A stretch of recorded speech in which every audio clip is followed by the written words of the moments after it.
Küülik ja Mäger. Esimene võit. Küülik elas metsaveerel Urus. Aga üsna tema lähedal elas meie teine kangelane, Mäger. Sissepääs Küüliku elamisse asus künka teisel küljel. Päeval magas Mäger oma urus, aga öö lähenedes ärkas üles ja läks metsa toitu otsima. Küülik ja Mäger ei olnud omavahel tuttavad. Kes teab, kui kaua nad oleksid niimoodi elanud, kui poleks olnud ühte vahejuhtumit. Ükskord laiendas Mäger oma maa-alust kodu ning lõhkus kogemata Küüliku maa-aluse maja seina. See oli täiesti ootamatu. Mäger ei olnud kunagi arvanud, et keegi elab tema kõrval. Parajasti Küülik sõi. Ta ehmus väga, kui seina sisse tekkis auk ja sellest ilmus välja kellegi must nina. Hetke pärast läks avaus suuremaks ja välja tuli Mägra pea. Küülikut nähes ehmus ka Mäger. Ta ei oodanud, et näeb kedagi oma urus. Palun vabandust, see juhtus kogemata. Andestust, mul on väga kahju, et sedasi läks. Pole midagi, ütles Küülik naeratades. Ma olen selle üle isegi rõõmus. Me saame nüüd teineteisel külas käia, aga mure korral oskame aidata. Mu ema rääkis ikka, et Mägrad on julged ja vaprad. Sellepärast ma olen isegi rõõmus, väga rõõmus, et oleme naabrid. Mida sa täna õhtul teed? Õhtuti käin ma tavaliselt metsas ja otsin sealt toitu, vastas Mäger. Kas ma võin sinuga täna kaasa tulla, küsis Küülik. Muidugi, vastas Mäger.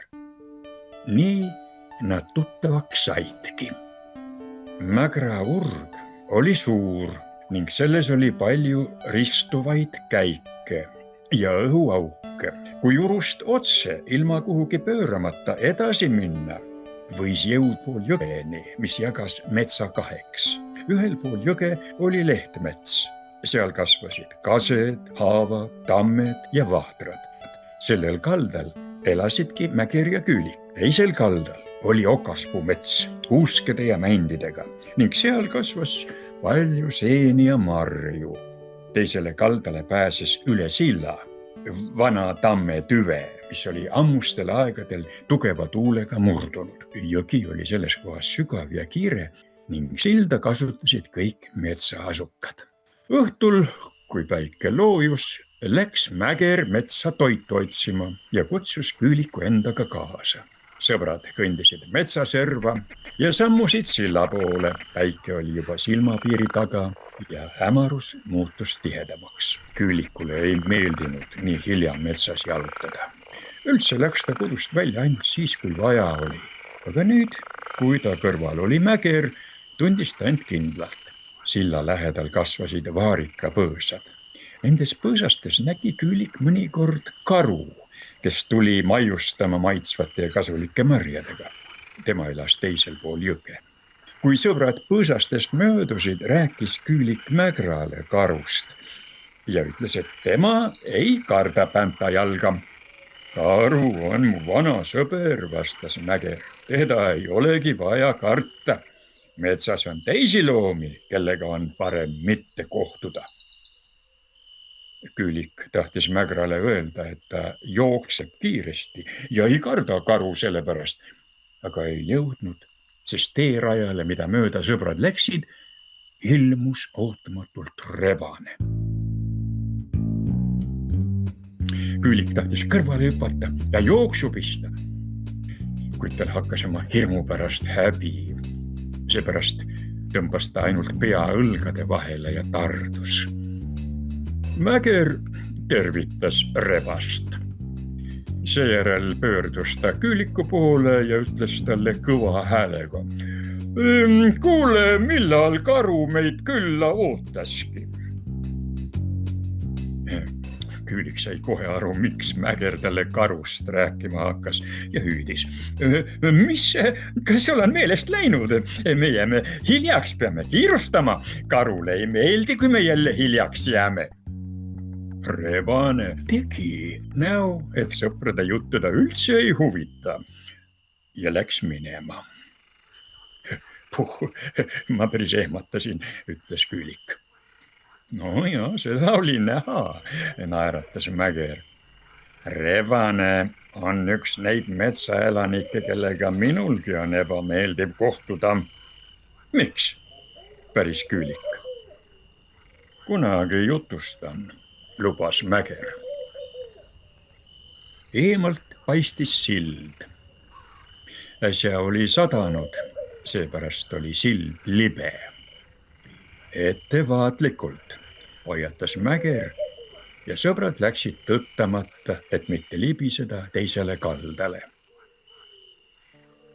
Sellel kaldal tundus mets Küülikule kuidagi eriline. Õhk oli täis okaspuude lõhna. Oli vaikne ja rahulik. Küülik mõtles, et poleks paha siiapoole kolida. No nii, tule nüüd mulle appi, ütles Mäger. Aitab unistamisest. Mäger oli leidnud koha, kus kasvasid seened. Tal läks abilist vaja, et ajada seened oksakese otsa. Küülik läks Mägra juurde ja küsis, miks sa neid oksa otsa ajad? Nii saame koju viia rohkem seeni, aga kui seened on ära kuivatatud, saab neid talvel süüa. Vahva, ütles Küülik. See mulle meeldib. Kas ma võin ka proovida? Muidugi, vastas Mäger naeratades. Aga otsi parem ise seeni, mis sulle meeldivad ja hakka neid korjama. Küülik leidis sobiva suurusega oksakese ja hakkas seeni otsima. Ta nägi suuri punase kübaraga seeni, millel olid valged täpid peal. Küülik oli väga rõõmus, sest seened olid väga suured. Naljakas, mõtles Küülik. Miks Mäger neid ilusaid seeni ei tahtnud? Teinud nendest seentest nii-öelda šašlõki, otsustas Küülik kelkida. Vaata, kui ilusa asja ma tegin. Mäger puhkes oksa otsa pandud seeni nähes nii kõvasti naerma, et kaotas tasakaalu ja kukkus kuivanud lehtede hunnikusse, püüdes käppadega õhku haarata. Küülik ei taibanud, mis Mägra nii naerma ajab, kuid puhkes ka ise naerma, sest Mäger lammas mulluste lehtede kuhjas ja see oli naljakas. No küll sa ajasid mind naerma, ütles Mäger pisaraid pühkides. Ammu pole niimoodi naerda saanud. Küülik küsis naeru vahele. Mis sind naerma ajas? Ausõna, ei saa aru. Mäger tõusis üles, pühkis end puhtaks ja ütles. Tead Küülik, need seened on ilusad, aga nad ei ole söödavad. Küülik jäi kohe vait ja punastas. Saan aru, miks sa niimoodi naersid? Minu rumaluse pärast, ütles ta kurvalt. Ei, sa ei ole rumal. Sa lihtsalt ei teadnud, milliseid seeni võib korjata, ütles Mäger naeratades. Aitäh sulle, nüüd ma tean, et neid seeni ei tohi süüa, vastas Küülik. Väga hea, ütles Mäger, aga ära neid veel ära viska. Olen kuulnud, et karud söövad kärbseseeni. Tead mis? Sa võid need seened karule kinkida. Muide, kärbseseeni söövad ka veel põdrad, oravad ja hirved. kuule, astume õige karu juurde sisse ja anname seened talle. Et sa poleks asjatult vaeva näinud. Olgu pealegi, vastas Küülik. Aga ainult korraks. Läheb juba pimedaks. Aga mina pole harjunud nii hilja metsas käima. Hea küll, teeme nii, ütles Mäger. Seda enam, et karu elab siinsamas lähedal. Küülik ja Mäger võtsid oma saagi ja läksid mööda laia metsarada silla poole. Oli juba päris pime, ent pilvitus öötaevas säras hele kuu ja valgustas sõpradele teed. Suure sipelgapesa juurest pöörasid nad maha langenud männi poole, mille tagant paistis karu koobas. Karu tuli samme kuuldes koopast välja. Juurises rahulolematult, aga Mäkra ja Küülikut nähes naeratas. Mida teie nii hilja metsas tööte, küsis ta. Tere õhtust, ütles Mäger. Kogusime talvevarusid ja korjasime pisut kärbseseeni. Hohoho, on alles varud, naeris karu. Milleks teile kärbseseened? Peale minu ja põdra ei söö neid meie metsas mitte keegi. Just eile me need tõimegi, ütles Küülik arglikult. Kas tõesti korjasitegi need mulle, imestas karu. Ai, lihtsalt nii kukkus välja. Ma ei tunne seeni, vastas Küülik. Otsustasime need sulle tuua, et meie töö raisku ei läheks, lisas Mäger. Olgu, väga tore, ongi mul kõhurohi olemas, ütles karu. Aitäh vaeva eest. Palun, vastas Küülik, ulatades karule suure oksa kärbseseentega. Me siis läheme, ütles Mäger karule. On juba hilja ja Küülik kiirustab koju. Ei, pidage ometi, sõbrad. Ma leidsin ühe õõnsa puu, milles oli maha jäetud mesilaspesa. Selles oli nii palju mett, et jätkub terveks talveks, ütles karu. Oodake pisut, kohe kostitan teid. Karu läks koopasse ning tõi väikese tünitäie mett ja kannu veega. Väga hea lõhnaga ja erakordselt maitsev mesi, ütles Küülik, juues vett meele peale. Suur aitäh kostitamast. Meie peame nüüd lippama, juba on pime. Terviseks, sõbrad. Aitäh mesilastele nende töö eest. Olgu peale, kui mahti on, tulge homme jälle. Aitäh kutse eest, kindlasti tuleme, vastas Mäger. Noh, me nüüd läheme. Karu soovis neile head teed, aga seejärel lisas. Vaadake ette ja kui midagi juhtub, kutsuge mind appi. Hea küll, vastas Küülik, kes ei varjanud rõõmu, et tal oli tekkinud uus kaitsja. Sõbrad jagasid omavahel Mägra korjatud seened ära ja läksid koju. Öösel oli metsas eriti vaikne. Vaikust segasid ainult öökulli huiked. Küülik ja Mäger jõudsid kiiresti sillani. Enne silda laskis Mäger Küüliku ette ja ootas, kuni see silla teise otsa jõudis. Kui lõpuni oli jäänud vaid paar sammu, tundis Küülik veidrat lõhna. See oli rasva lõhn. Küülik aeglustas sammu ja nägi, et sild on rasvaga kokku määritud. Huvitav, kes seda tegi, mõtles ta. Kui ma ei oleks rasva märganud, siis oleksin libisenud ja vette kukkunud. Ettevaatust, sild on rasvaga koos, hüüdis Küülik Mägrale. olen peaaegu kindel, et seda tegi rebane, ütles Mäger niipea kui oli üle jõudnud. Miks sa nii arvad, küsis Külik. Tead, rebane on kaval ja salalik loom. Tal pole aususest aimugi. Temalt võib oodata igasugu alatuid trikke. Ükskord ammu põgenes ta inimeste eest meie urgu, kus mina praegu elan. Ta tegi seda meelega, et tähelepanu enda pealt ära juhtida. Rebane põgenes teise väljapääsu kaudu, aga jahimehed püüdsid kinni kogu mu pere, õed, vennad ja vanemad. Minul õnnestus pääseda ja nüüd elan ma üksinda selles suures urus. Tänini ei tea, mis sai mu lähedastest ja kus nad nüüd on.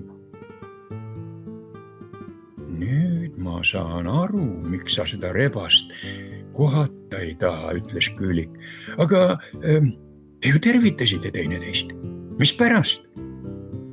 Tead, Külik, minu mõistus on suurem kui põlgus, mida ma tema vastu tunnen. Ta lihtsalt päästis jahimeeste eest põgenedes oma elu. Ja ma usun, et minu pere on elus. Mäger ei jõudnud oma juttu lõpetada, kui haaras Külikul käpast ja tiris teda kõvasti eemale. Nad sattusid kõrgesse rohtu. Teerajal jooksis sõpradest mööda jänes ja sealsamas ilmus rajale rebane. Jänes ületas mõne hüppega silla, aga rebasel ei vedanud. Sillani jõudes pidurdas ta järsult, sest talle meenus, et see oli rasvaga kaetud. Aga oli juba hilja. Rebane püüdis küünistega silla külge klammerduda, aga ei jõudnud ja kukkus jõkke. See juba on midagi, ütles Külik. Ega ta ära ei upu. Kes see upub? Ega ometi rebane. Ma ei usu, hakkas Mäger naerma. Aga naljakalt kukkus ju välja, eks ju? Tõesti naljakalt, puhkes ka Külik naerma. Olgu peale, lähme koju. Seda õppetundi mäletab rebane vist veel kaua. Ta tahtis teistele halba, aga sai ise väärilise palga, ütles Mäger.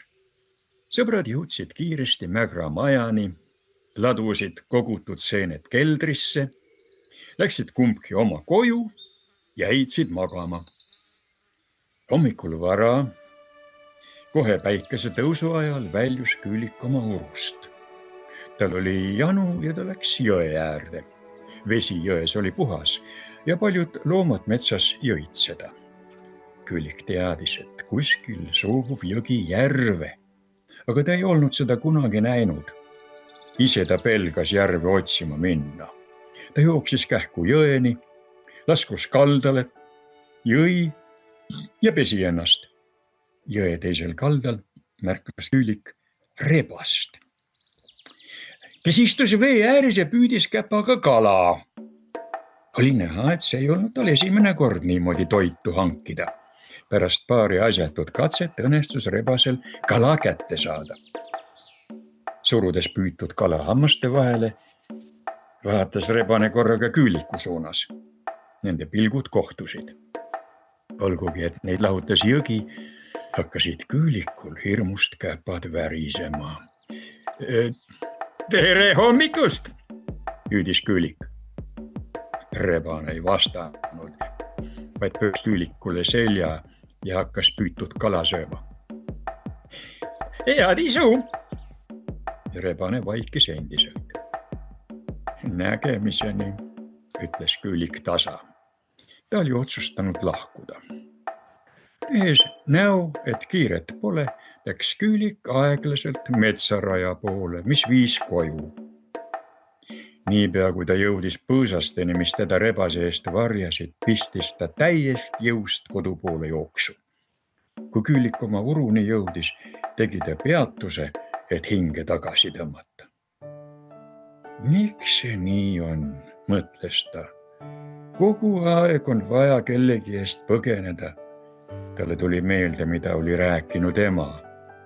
Hoia end, karda rebast, hunti, ilvest ja röövlinde, öökulli ja kotkast. Külik heitis pilgu taevasse ja hingas kergendatult. Karta polnud midagi. Ta tahtis urgu minna, aga jäi seisma. Sissepääsu kõrval märkas ta suurt madu. Oli näha, et see kavatses Küliku koju elama asuda. Külikut märgates painutas madu pead, sisises ähvardavalt ja viskus tema poole. Külik hüppas tagasi ja see päästis ta mao hammustusest, sest hambad plaksatasid maol kokku tühjas õhus.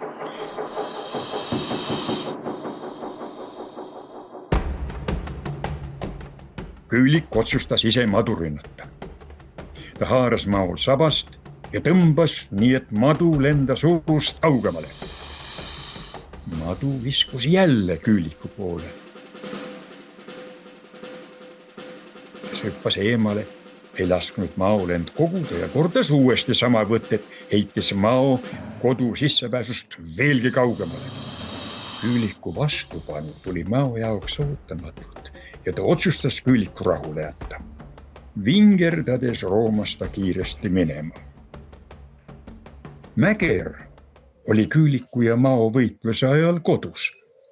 Ta kuulis imelikke hääli, tuli urust välja ja nägi enda üllatuseks Küliku ja mao võitlust. Mäger tahtis sõbrale appi tõtata, kuid madu roomas juba eemale. Tere hommikust, Külik, mis juhtus? Tere hommikust, vastas Külik hinge tõmmates. Madu tahtis mu kodu endale. Ta ründas mind. Ei tea, kuidas mul küll õnnestus ellu jääda. Ma sain maost jagu. Sa oled tubli, tõeline kangelane, ütles Mäger vaimustatult. Mul ei jäänud muud üle. Oleksin ju võinud kodust ilma jääda, vastas Külik. Ja et sa terveks jäid. Järgmine kord kutsu mind appi. Madu on väga ohtlik vaenlane.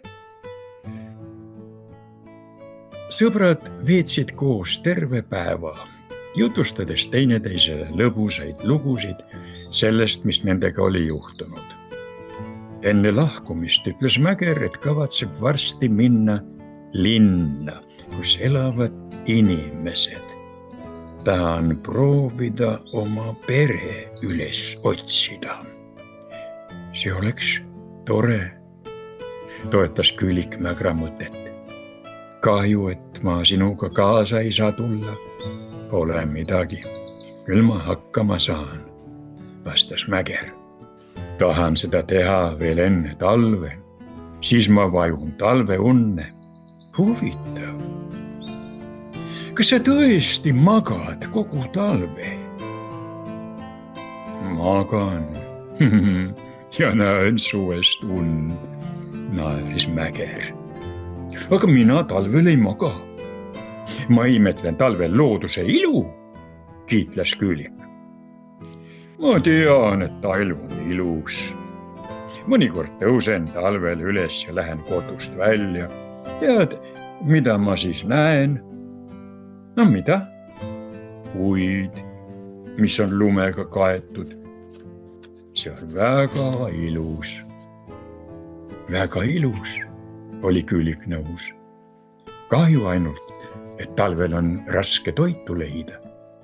Sellepärast tulebki talvevarusid koguda, vastas Mäger ja sõbrad jätsid hüvasti. Külik heitis voodisse. Tal ei tulnud kaua und, sest ta mõtles möödunud päevast.